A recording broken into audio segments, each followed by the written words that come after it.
Bannockburn battlefield, muddy terrain with lots of streams. It was divided into a field full of reeds. To the north was Stirling Castle. Just north of the castle is the Forth River. Bannockburn, who belonged to him, also smashed the land, so to speak.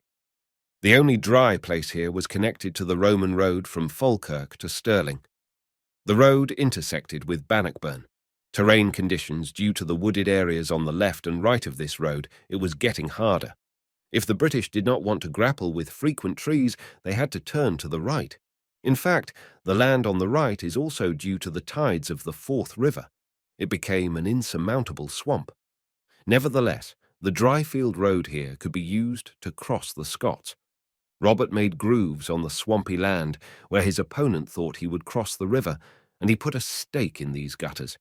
These traps, called wolf traps, could have fatal consequences for the cavalry. On June 23, 1314, the British pioneer cavalry appeared on the horizon to hire a bridgehead.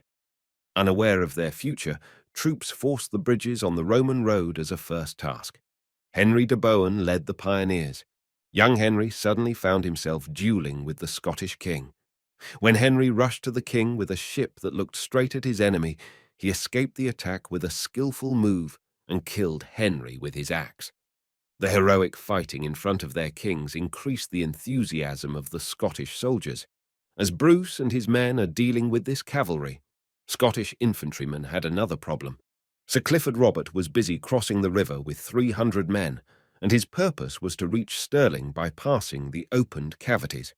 In order to prevent this attempt, some 500 Scottish infantrymen entered the Chiltern Order. Apparently, the cavalry was avant-garde, but determined infantry resistance, and the main British, the absence of his army, deprived Sir Clifford of success. The Moroccan advantage of the Scots was already costing the British. King Edward II and his army's main troops reached the battlefield later. Seeing the bridges held by the Scotch and to attack them more easily, began to cross the river. But the time has now passed to organize new attacks. Robert Bruce hid his main forces in the forest. That night was challenging for both sides. On the Scottish side, Robert, whose whole plan so far is to escape from a challenging war until dawn, he thought about whether he would fight his adversary. Regardless, the British army was more crowded. He was better equipped and deadly in Falkirk, which destroyed Wallace's army. They had long pedestrians as well as weapons. It seems that the next day, Robert will appear before the British.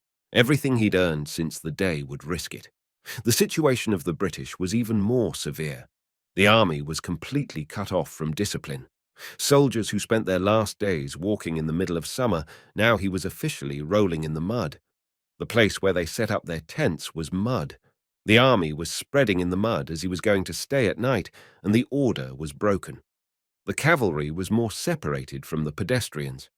The most important thing at this point is that a Scottish nobleman in the British ranks secretly information leaked.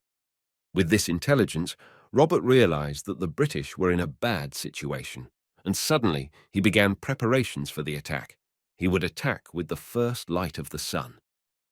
Dawn breaks early in Scotland. Scots clump in the mud in front of Bannockburn, attack the enemy after 3 o'clock.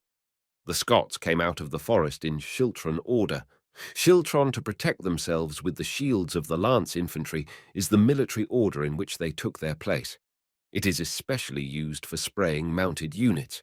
Sir Edward Bruce is the head of the right-winged infantry, Sir James Douglas. Sir Murray was right behind him, and Bruce's forces were in the middle. Sir Robert Keith led the cavalry of 300 people. The camp was in the forest. Courageous pedestrians go on top of armoured cavalry. It was a job, and at dawn, the Scots showed courage. British knights, accustomed to fighting on foot, climbed on their horses.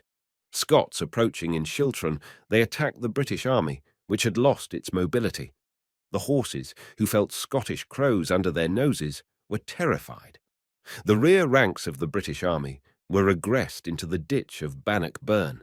They began to cover each other. King Edward and his soldiers were neither able to go forward nor backward. Golden lions with streams on their backs, irregularly like a flock of sheep, they stacked on top of each other and crushed each other, causing great casualties. British archers crash from chest to wings on Scots gathered himself to shoot. They had just begun the attack, and few Scottish cavalry attacked these archers and forced them to withdraw. British archers, if they had the opportunity to start the classic series of shots, the Scots could have been in trouble. British cavalry who had to fight without much help during the day, he was mercilessly killed by a rival infantry who took the form of a wedge.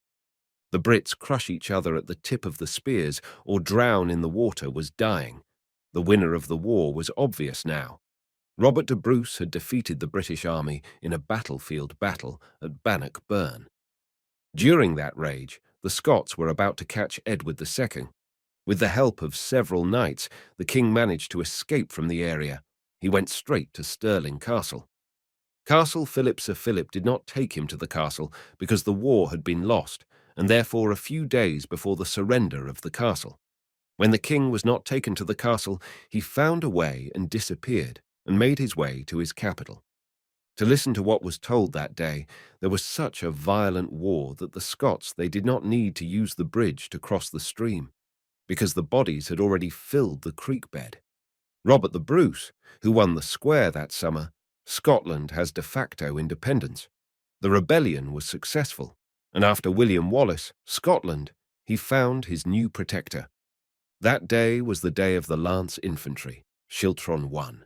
This war is the most effective warriors of the infantry, has even proved that it can bring string. Finally, if we go back to Robert again, he continued to fight the British until his death.